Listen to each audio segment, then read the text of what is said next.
이어서 이제 조세책이라는 거는 이 국가가 공적인 역할을 하기 위한 재원이 조세이지 않습니까? 근데 그 조세는 사실 이 공정한 조세 사회 정의를 구현하기 위해 가지고는 통합 DB 구축과 마찬가지로 많이 가진 사람이 많이 분담해서 그 사회에 기여하는 게 조세 정의거든요. 근데 그러려면 직접세의 비중이 더 많아야 됩니다. 그런데 직접세는 조세 저항이 생긴다거나 그렇게 하는데 정치적 부담이 있으니까 간접세는 휘발유나 술에 그냥 이 물건을 사면 무조건 내니까 쉽게 거둘 수 있는 게 간접세니까 후진국일수록 간접세 비중이 많죠.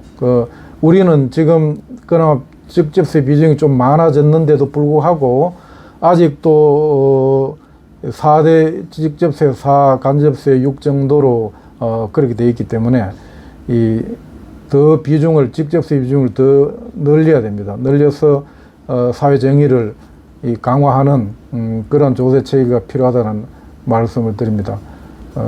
그리고 우리가 지금 가장 문제되고 있는 지금 부동산 문제, 이 부동산과 토지라는 거는 이 불로소득, 소위 말하면은 그걸 단지 소유하고 있다는 것만으로 가만히 있는데 합차고 나니까 돈이 푹푹 늘고 이런 게 불로소득이지 않습니까? 그게 토지와 부동산에서 가장 많이 생기는데 그 불로소득은 나머지 사람들은 가만히 있는데 자기 소득이 줄어드는 거예요. 국가 전체의 부에서 땅과 부동산을 가진 사람한테 부가 그냥 옮겨가는 거란 말입니다. 그리고 그 옮겨가는 것도 결국은 힘있고 가진 자들 간에 정보를 교환해서 또 돈이 있는 사람이 투기를 해가 땅을 사고 하기 때문에 이게 차단되지 않으면은 정의로운 사회나 평화로운 사회, 이 신의와 행복이 있는 사회는 절대 불가능하죠. 근데 우리는 그런 토지와 부동산에 대한 통제를 하지 않고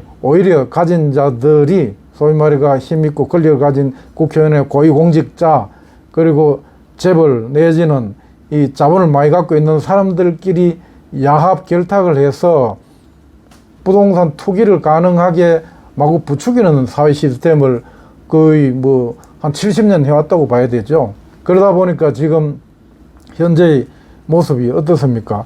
이 아파트 한 채가 30억, 40억짜리도 나오고 이 일반 시민들은 아무리 노력해도 근로소득을 평생 모아도 대기업 다니는 사람도 평생 모아도 3억, 4억 모으고 보통 중소기업 다니는 사람은 평생 저축해서 자기가 안 먹고 꼬박 모으면 3, 4억 될지 모르지만 먹고 자고 해야 되니까 1억 모으기도 힘듭니다. 그런데 어떻게 30억, 40억 이 집을 가질 수 있겠습니까? 그래서 지금은 모든 이 90%의 국민은 절망하고 아예 포기하지 않습니까? 그 90% 국민의 자녀들, 어린 자녀들은 꿈을 못 가지지 않습니까? 지금 초등학생 때 이미 자기가 잘 살아볼 수 있다든가 어떤 좋은 내가 위치에 가겠다든가 그러한 꿈을 안 가집니다. 그것들이 원천에는 이 부동산에 대한 통제가 안 돼서 그렇습니다. 그래서 우리가 노태우 정부 때 토지공개념 3법을 도입했다가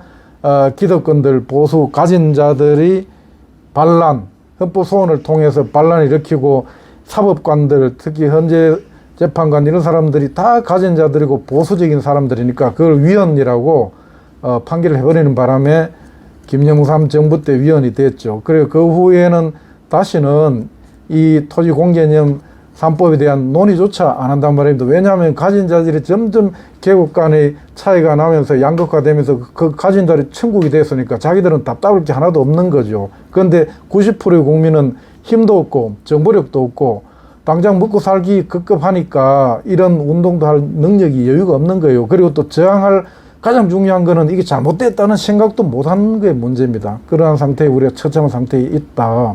그래서 우리 그런 문제를 아는 사람만이라도 힘을 모아서 적어도 부동산과 토지로 가만 앉아서 돈 벌고 그것도 대대손손 상속이라는 이름으로 몰려주는 그러한 부정의한 그러한 막가파 사회는 되지 않아야 되겠다는 말씀을 드립니다. 그러한 나라를 우리 선한 시민의 힘이 앞장서서 갈 것입니다.